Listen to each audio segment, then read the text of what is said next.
Welcome to Giants' latest. The Giants have announced that they have re-signed someone, the one person that we were actually probably all expecting. So not very exciting, but a good signing nonetheless. So they're bringing back the two-time captain long snapper, Casey Kreiter. And he is one of the most reliable players on this football team. And he's a guy that when I went through all 18 Giants players who are set to be free agents this month, he is one of the few that I actually was like, we have to bring this guy back and it's worth bringing him back. So there was no details on the contract, but I believe it is a multi-year deal. I think it was the right move in all the years that he's been with the Giants. There have been no issues with any of the snaps that he has done so far. And I will take any reliability where I can get it when it comes to Giants players. So I think this was a great move. I'm looking forward to see what they do next because Joe better be on the phone because they got some work to do. So speaking of, should they bring in defensive tackle Milton Williams? Now, there was talk that he was maybe going to be re-signed by the Eagles. For those of you who don't know, he was drafted by the Eagles in 2021 in the third round.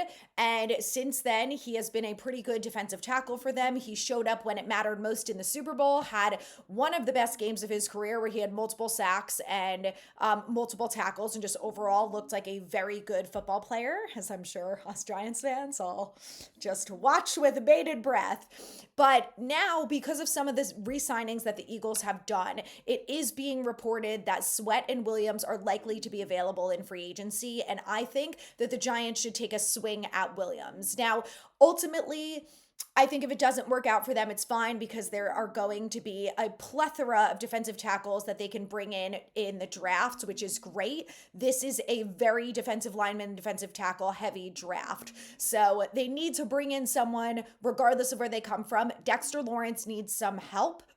I think Milton Williams would be a great option, but I think if they're not able to afford him because there is a chance that he's going to wildly overprice them and they have some other priorities that they need to do during free agency, I think he's a guy that they should take a swing on. During his career so far, he has 100 tackles, 11 and a half sacks, 2 forced fumbles, and 6 pass deflections. Just overall, a good, consistent player on the football team. And I think that he would be a good option for the Giants. But like I said, it's ultimately going to come down to money like it always does because the Giants just don't have the cap space and available money that some other teams do.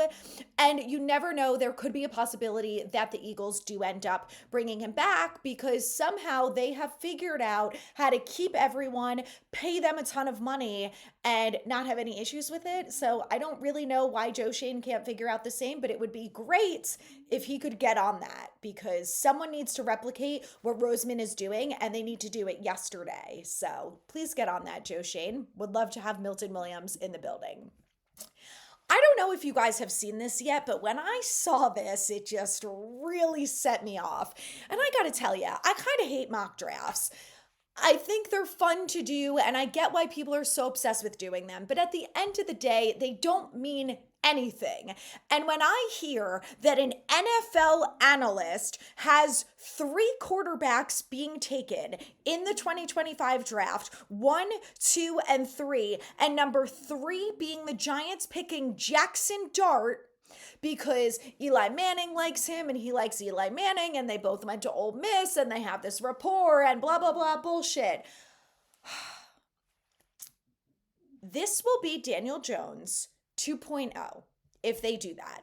Now, I don't have a lot of faith in Joe Schoen. I think he's made a lot of mistakes. I think he's done a couple things good, but overall, I think he's done more bad than good, if I'm really honest here. However, I don't think he is dumb and desperate enough to take Jackson Dart number 3 overall. Like, I just have to have the slightest bit of belief and hope that he cannot possibly be that reckless, that dumb, and that desperate to pick Jackson Dart number 3 overall. And don't get me wrong, I like Jackson Dart. I think he's a good football player. He is absolutely not worth the number 3 pick overall. If that happens, Joe Schoen should be fired immediately.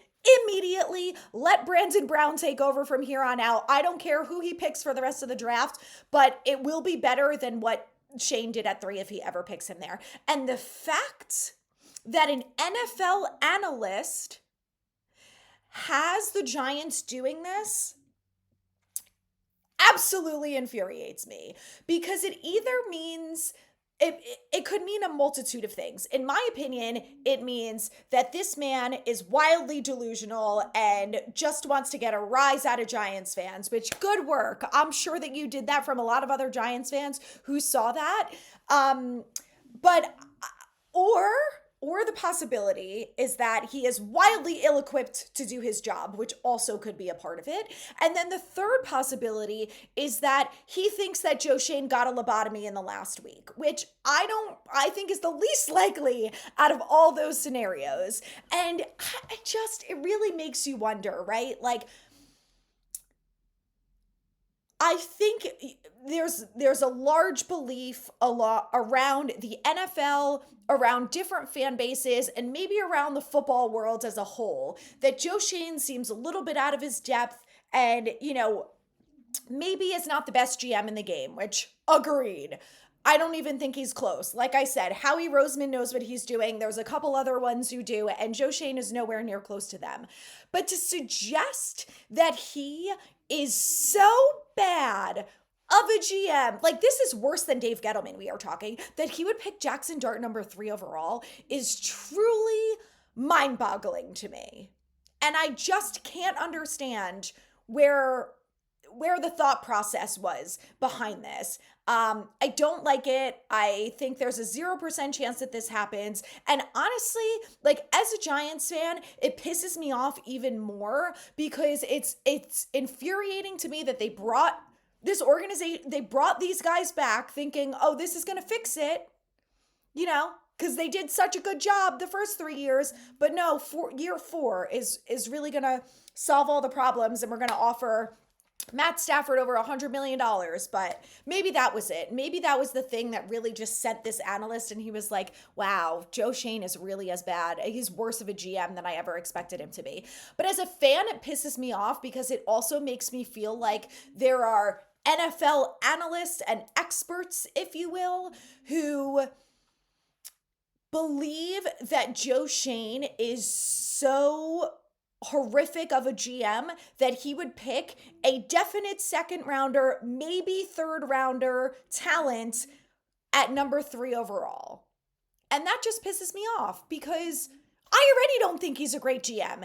And now you've got people like this being like, no, he's bad enough. He's going to pick this person number 3 overall. What are we doing? I really don't think that's going to happen. And I don't think it's wishful thinking.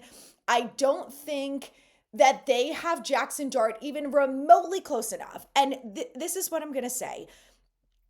If they supposedly loved JJ McCarthy as much as they did last year, and they still picked Malik Neighbors over him at 6, there is a 0, in fact, maybe a -% chance that they pick Jackson Dart at 3 overall. And that is all I have to say about that. And I never want to talk about it again because it's atrocious. But speaking of the draft, let's talk about this because obviously a lot of us, I think, love Abdul Carter, and want him at 3 overall if he falls to the Giants. Now, I also think there's a big belief that he's probably going to go number 1 overall, which would be depressing, but means that maybe the Giants could get Cam Ward, so I would be on board with that. But the Chargers announced yesterday that they released Joey Bosa. And I have to say that was one of the most surprising cuts that I've seen thus far. I know that they saved a lot of money, but I think when you look at Bosa and you look at the career that he's had so far, he's a 5-time Pro Bowler. He's a very talented football player. And I am surprised that he is now going to be a free agent. And, there are a couple good edge rushers that are coming out this season. Obviously Abdul Carter is one of them, but, there's a couple more that throughout the draft are going to be talked about a lot, especially over the next 6 weeks or so before the draft.